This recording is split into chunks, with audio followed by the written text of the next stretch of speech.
But आपको क्या दिख रहा है, इसका कंक्लूजन निकलता दिख रहा है वॉर का? जैसे ट्रम्प तो रोज ही आके क्लेम कर रहा है कि हम तो जीत चुके हैं जी, पहले घंटे में जीत गए थे जी। यार इसका कंक्लूजन बहुत सिंपली मैं बताऊं, ईरान का हारना इज़ नॉट द कंक्लूजन, वो हो ही नहीं सकता। मैंने आपको स्टारफिश वाला मॉडल बताया, जिसकी आप एक विंग काट दो वो दोबारा उग जाएगी, तो कैसे काटोगे आप? इसका कंक्लूजन सीज़ फायर ही है, सीज़ फायर होगा।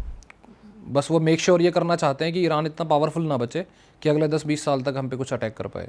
तो आपको लगता है ये चीज़ वो अकम्प्लिश कर लेंगे? इतना डैमेज कर दिया उन्होंने ईरान को, जैसे वो कह रहे हैं भाई वो कम्युनिकेट भी कैसे कर रहे हैं हमें नहीं पता, उनकी बहुत डैमेज हो चुका है, ऑयल रिफाइनरीज तो फोड़ ही दिए हमने। हाँ, तो इतना डैमेज हो गया है कि रिकवरी में इतना टाइम लग जाएगा ईरान? रिकवर वो कर लेंगे, इतना मुश्किल उनके लिए है नहीं, क्योंकि तेल का काम ऐसा होता है कि जैसे आप अगर आपकी इकॉनमी लेट से टेक्नोलॉजी पे डिपेंडेंट है, तो आप डेटा सेंटर बना रहे हो तो उसमें महीने लग जाते हैं, लेकिन तेल तो निकल ही रहा है ना। उसका इंफ्रास्ट्रक्चर सेटअप करने में इतना टाइम नहीं लगेगा। मान लो इंडिया को बेचना है तो इंडिया से कह देंगे कि आप आके यहाँ तक आते थे भाई, थोड़ा और आगे आ जाओ। सर समझ रहे हो आप? जिनको तेल चाहिए उनसे हेल्प मांग लेंगे। वैसे आपको एक इंटरेस्टिंग बात बताऊं मैं, ईरान इतना इंपॉर्टेंट कंट्री क्यों बन जाता है तेल के मामले में? क्यों? तेल ऐसे नहीं होता जैसे हम सोचते हैं कि कच्चा तेल है, रशिया से ले लो या ईरान से ले लो या कहीं और से ले लो, बात तो सेम ही, ऐसा नहीं होता। तेल की क्वालिटी होती है। तो जो सबसे गाढ़ा टाइप का ऑयल है ना, गाढ़ा टाइप मान लो, उसमें से डीजल और वो नहीं निकलती, गैसोलीन, ठीक है। जो हल्का ऑयल है उसमें गैसोलीन वगैरह निकल जाती है, लेकिन उसमें फिर गाढ़ा माल नहीं निकलता। तो एक रिफाइनरी को प्रॉफिटेबल चलने के लिए हर तरह का तेल चाहिए होता है, ठीक है। ईरान का जो तेल है वो बीच में आता है, मतलब परफेक्ट स्वीट स्पॉट बोलते हैं उसको। तो और ये तेल हर जगह नहीं है। अमेरिका का तेल बहुत लाइट है। वेनेजुला की बात चल रही थी ना अभी, उसका बहुत गाढ़ा है। उसका तेल कोई मतलब ले भी लेगा ना तब भी वो रिफाइनरी नहीं चला सकता। तो ईरान के तेल की ज़रूरत इसलिए पड़ती है कि उसे कहीं भी मिला दो वो काम चल जाता है उसका। तो इसलिए उसका जो तेल है ना वो प्रीमियम तेल है।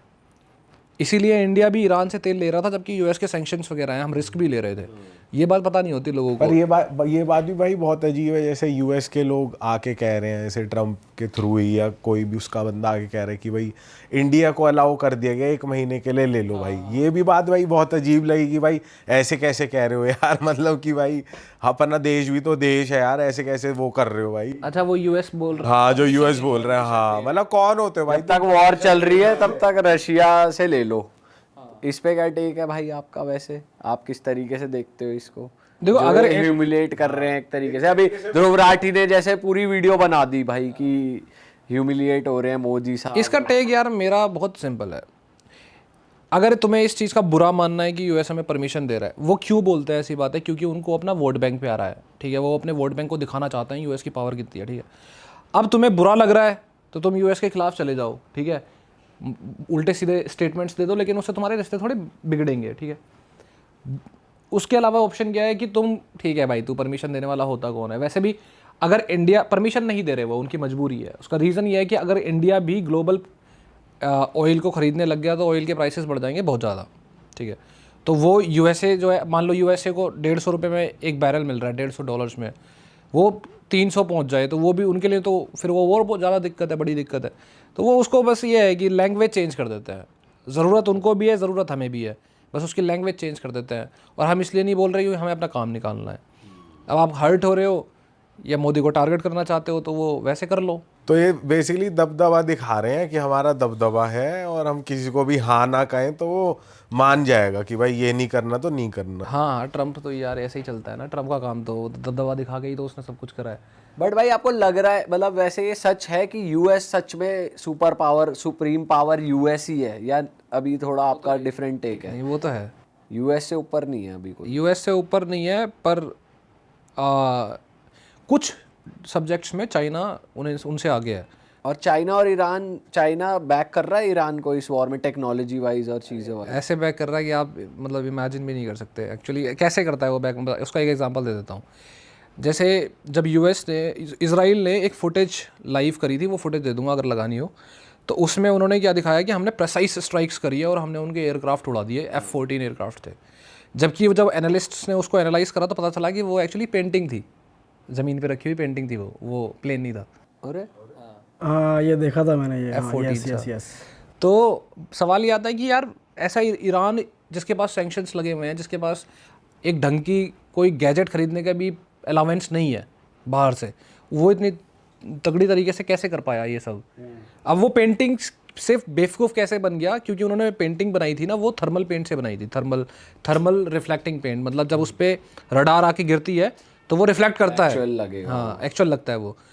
और फिर हालांकि उसे एआई से वेरीफाई भी करा जाता है, लेकिन वो वेरिफिकेशन में भी पास हो गया।